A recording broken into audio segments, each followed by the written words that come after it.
حضور اقدس آپ بہت جگہوں پر جاتے ہیں جہاں پہ کہ آپ پیروں فقیروں کو ان کے آستانوں پر جا کر پکڑتے ہیں.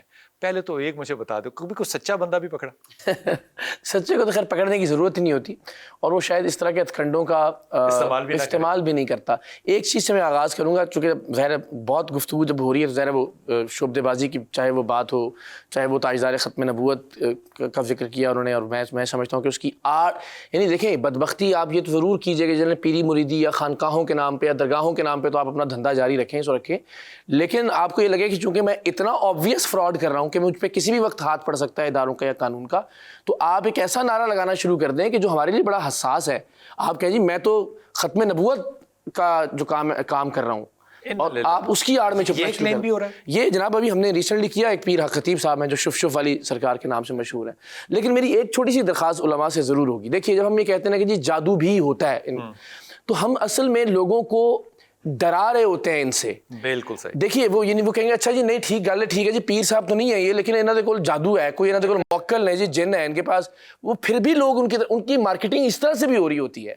اگر ہم یہ کہیں گے نا کہ جو ان کے پاس, وہ کہیں گے ٹھیک ہے پھر کام تو ساڈا ہو جائے گا نا, لوگ پھر مائل ہوں گے ان کی جانب. تو میرا خیال ہے کہ ایسے جوہلا کو کہ جو بسم اللہ تک ٹھیک سے نہیں پڑھ سکتے, اور یہ خطیب صاحب کے معاملے میں ایسا ہی ہوا. ہم جب ان کے آستانے پہ گئے تو ہم نے ان سے کہا کہ جناب آپ دم فرماتے ہیں تو کیا کہتے ہیں؟ انہوں نے کہا جی ہو سکتا ہے میں صرف بسم اللہ پڑھتا ہوں. تو میں نے کہا جناب آپ بسم اللہ الرحمن الرحیم جب انہوں نے پڑھا تو وہ ویڈیوز موجود ہیں کہ وہ بھی درست انداز میں نہیں پڑھتے. تو 4 گھنٹے ہم ان کے ساتھ موجود تھے. ہم نے مستقل ان سے کہا کہ حضور کوئی ایک آیت سنا دیجیے, یا کوئی ایک چیز, کوئی ایک وظیفہ, جو کچھ بھی آپ, کیونکہ آقا کریم صلی اللہ علیہ وسلم سے تو منسوب ہے نا کہ جب آپ نے حسنین کے ریمین پر دم فرمایا تو بتایا کہ میں نے یہ چیز, بخاری شریف جی اللہم رب الناس. ہاں, تو یہ تو نہیں ہے کہ میں نہیں دستا جی میں کیا دم کرتا ہوں, یہ کون سی کوئی چھپانے والی بات ہے کہ آپ نہیں بتاتے. خیر پھر ہم نے کہا کہ جی آپ چلیے آپ ختم نبوت کی بات کرتے ہیں اور کہتے ہیں میں سپہ سالار ختم نبوت ہوں. کیا سپہ سالار ختم نبوت جو صدیق اکبر سے منسوب ہے,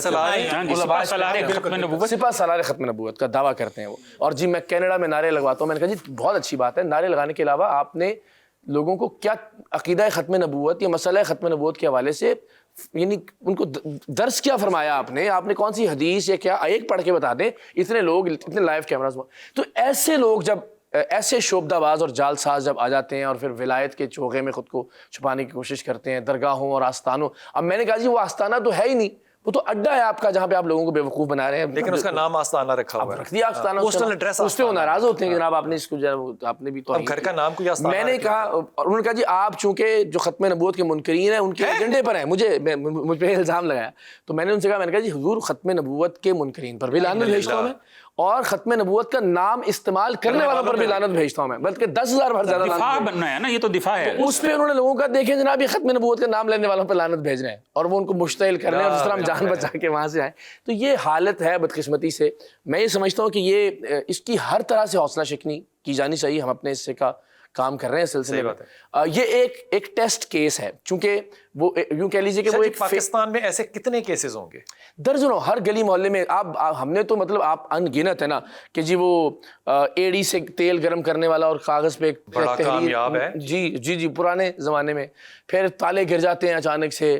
پھر جناب وہ عجیب و غریب باتیں ہیں. وہ سگریٹ کے دھوئیں سے ایک صاحبہ تھیں گوجرا میں, وہ بڑی پیرنی بنی ہوئی تھی, وہ سگریٹ کا دھواں خاتون تھی پھونکتی تھی, لیکن مرد بنی ہوئی تھی. وہ مرد کا انہوں نے حلیہ رکھا ہوا تھا. جی ہاں, اور بلکہ انہوں نے کہا بھی تھا کہ میں جاوید شاہ ہوں, کچھ اس طرح کا نام تھا کہ مجھ پہ وہ حاضری ہوتی ہے جاوید شاہ.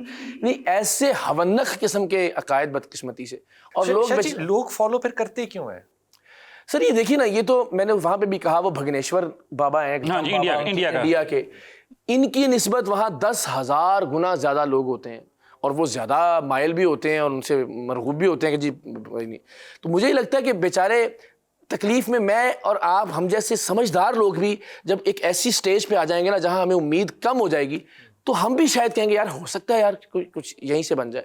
تو لوگ بیچارے جو کینسر میں مبتلا ہیں, جو گردوں کے مرض میں مبتلا ہیں, اور سر سب سے خطرناک بات یہ, ہمیں پچھلے سارے عرصے میں جب سے ہم ان کے خلاف پروگرام کر رہے ہیں, ہمیں درجنوں لوگ ملے جنہوں نے یہ حلفاً کہا کہ میرا بھائی تھا, اس کا جگر کا ٹرانسپلانٹ ہونا تھا, ویزا لگ گیا, بھارت میں اسپتال سے اپوائنٹمنٹ ہو گئی, پیسے بھجوا دیے. حق خطیب صاحب نے کہا کہ جناب کوئی ضرورت نہیں آپ کو انڈیا جانے کی, مر گیا وہ بیچارہ یہاں پہ. ڈائلسس کا مریض تھا میرا ماموں, انہوں نے کہا جی آپ ڈائلسس رکوا دیں میں ٹھیک کروں گا اس کو, مر گیا وہ غریب. اس طرح کے درجنوں, یعنی یہ تو سیدھے قتل کے مرتکب ہو رہے ہیں یہ اور اس جیسے باقی تمام افراد, کہ آپ جو ہے وہ دنیاوی جو وسائل ہیں ان سے آپ ہٹا دیتے ہیں ان کو, اور الٹیمیٹلی زیادہ تر آپ کے جو تجربات ہوئے ہیں وہ کراچی یا انٹیریئر سندھ میں ہوئے ہیں یا پنجاب کی طرف؟ یہ کہنا مشکل ہے، میرا خیال ہے کہ یہ ایکولی ہمارے مسئلے کا، ہمارے معاشرے کا مسئلہ ہے۔ لوگ بیچتے کیا ہیں زیادہ جس چیز کو وہ کہتے ہیں کہ یہ میری اسپیشلائزیشن ہے؟ مثال کے طور پہ وہ جو خاتون تھیں وہ دھوئیں لے کے سگریٹ کا، تو وہ دھواں جو پھینکتی تھی وہ دم کرنے کا ایک انداز تھا کہ یہ میں دم کر رہی ہوں۔ پھر بہت سے لوگ جو ہیں وہ تعویذ لکھتے ہیں کہ یہ کاغذ کے اوپر کچھ نہیں لکھا ہوا لیکن میں اس کو گرم کروں گا تو یہ آ جائے گا، انڈے میں سے سوئی نکل آتی ہے، ہم نے نکالی وہ بھی، جی ہاں۔ اب یہ جو سارے کام ہو رہے ہوتے ہیں تو ایک عام آدمی کو تو شاہ جی سمجھ نہیں آ رہی ہوتی نا کہ سوئی انڈے میں سے کیسے نکل اندر داخل سکتی ہے، کیسے ہوئی ہو، داخل کیسے ہو سکتی ہے، وہ تو یقین کرے گا نا۔ نہیں یہ بات آپ کی درست ہے، لیکن یہ جو آپ نے فرمایا نا، یہ ہمارے یہاں بدقسمتی سے over the years, over the decades, بلکہ اوور دا سینچریز اس خطے میں لوگوں کے ذہنوں میں یہ بات راسخ کر دی گئی ہے کہ جو جتنا گندا ہوگا اور غلیظ ہوگا اور بدبودار ہوگا وہ اتنا فقیر ہوگا، جو جتنا جاہل اور گھٹیا ہوگا وہ اتنا بڑا ولی ہوگا۔ بدقسمتی سے ہمارے یہاں بتا دیا گیا کہ بابا جی دیا گاڑا جو فیض ہے، میں نے یہاں قصور میں ایک حضرت تھے، وہ خواتین کو برہنہ کر کے دم کرتے تھے بابا جی، وہ پول کے اندر جو جی وہ گندا تالاب تھا اور اس پہ وہ کپڑے اترواتے تھے اور سارا۔ تو ہم گئے اور وہاں دو حضرات تھے جو امریکہ سے تشریف لائے ہوئے تھے، باقاعدہ انہوں نے ماسٹرز کیا ہوا تھا انگلش میں اور باقی بھی پڑھے۔